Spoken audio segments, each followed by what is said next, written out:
deer, which she would not be able to kill herself, but she's a huge scavenger. So out in the wild, she would be able to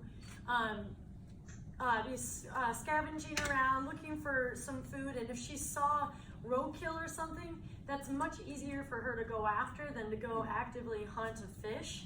That takes a much more energy. So not to call them lazy, but they are opportunistic hunters and scavengers. So she sees a dead deer, that's much easier for her to eat than catching a fish.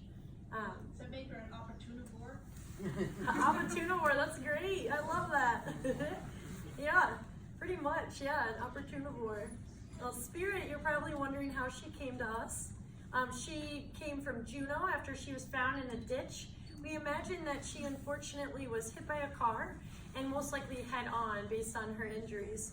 She had severe corneal abrasions to her left eye, as well as she had a head tilt, which is pretty distinct sign of trauma.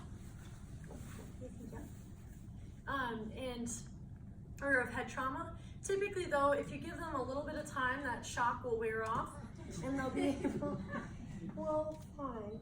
They'll be able to heal and we can get them back out in the wild. Typically it takes, a week or 2 weeks.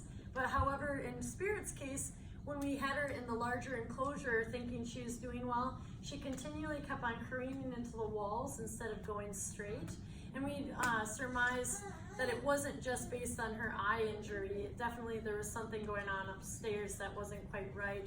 Even more remarkably so, she actually does a complete backflip and lands it when she goes from perch to perch, which looks really cool. Like, I can't even do a front one and land it, but for her in the wild, that serves absolutely no purpose.